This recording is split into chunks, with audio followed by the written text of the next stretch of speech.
Everybody, and welcome back to Mrs. G's Story Time. We are reading the book Father Ten Boom, God's Man by Corrie Ten Boom with permission of Lighthouse Trails Publishing and the Ten Boom Foundation.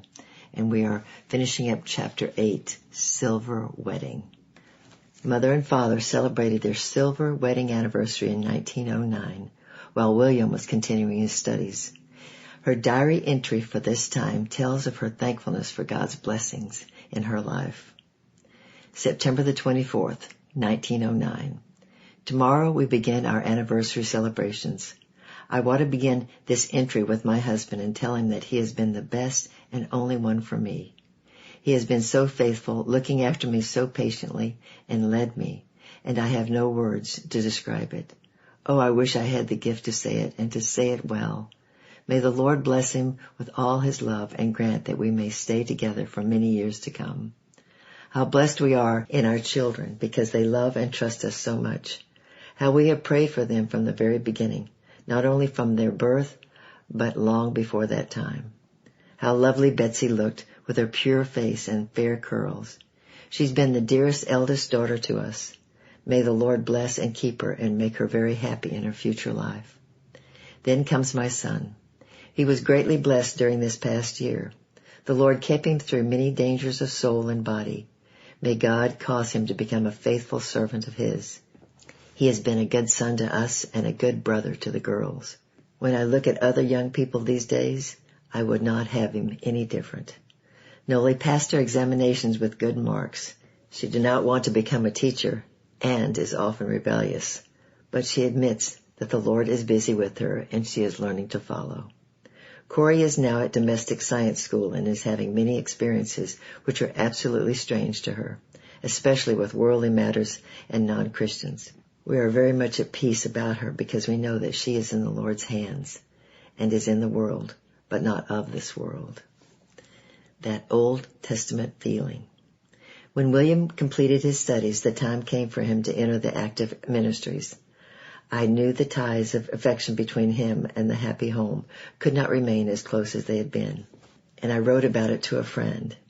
It seemed so strange to us that William is going to leave home for his first position as an assistant pastor. After I'd helped him pack his suitcases, we sat down at the dinner table, all looking a little depressed. Father said, "Nobody needs to be sad about William's leaving. We know he is going out into God's work. He has the full blessing of his father and mother." Father's words gave me such an Old Testament feeling as I recall how, in old times, the patriarchs blessed their children. What great value the paternal blessing had in those days. The father truly represented God in his family, and William experienced this in a very real way. Home in Maud. Soon afterwards, William found a very precious pearl. Tien Van Veen, the young sister of Dr. Van Veen, our family doctor, accepted William's proposal to become his life partner. William was a minister in the small town of Maud from 1916 to 1920. Their first babies were born there. Tien fitted into the role of pastor's wife very well. She was a source of constant encouragement and moral support to William, who found it difficult to minister among the rural population.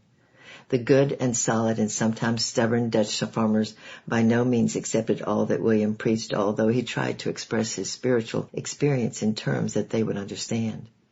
William was very fortunate in having a wife who possessed what he did not have, a special gift of expression. The many beautiful poems she wrote are a lasting testimony. Tien used to say, "My father digs the gold, I beat it into coins." Her prayer life was also a vital factor in William's ministry.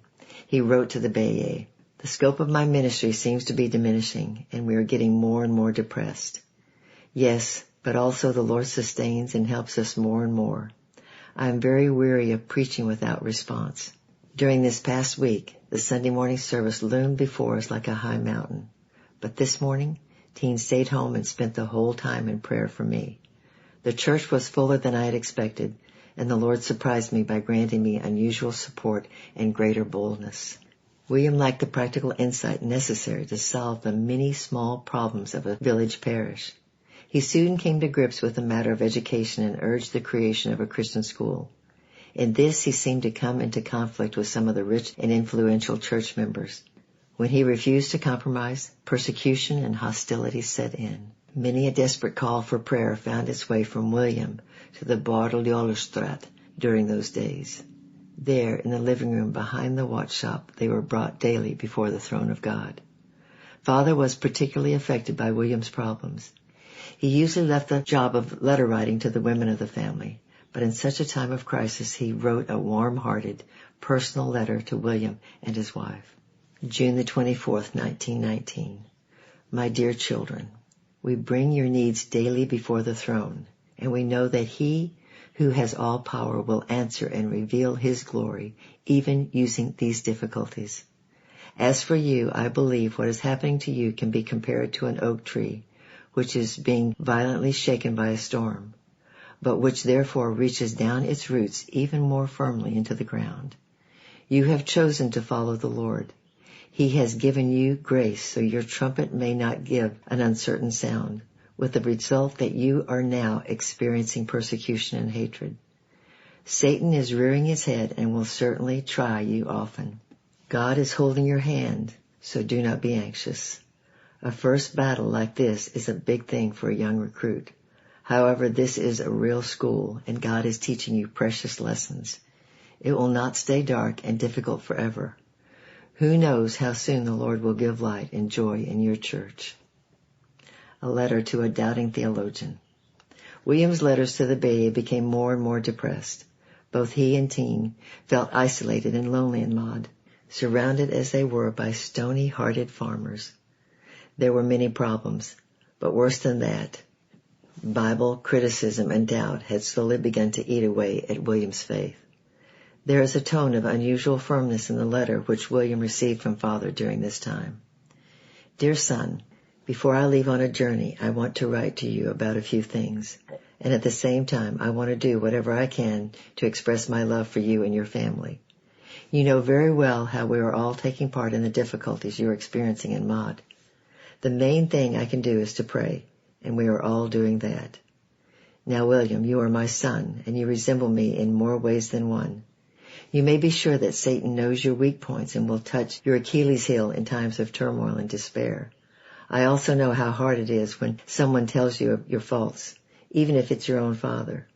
When I write to you the following, it is because I love you, because I know you, and myself a little bit.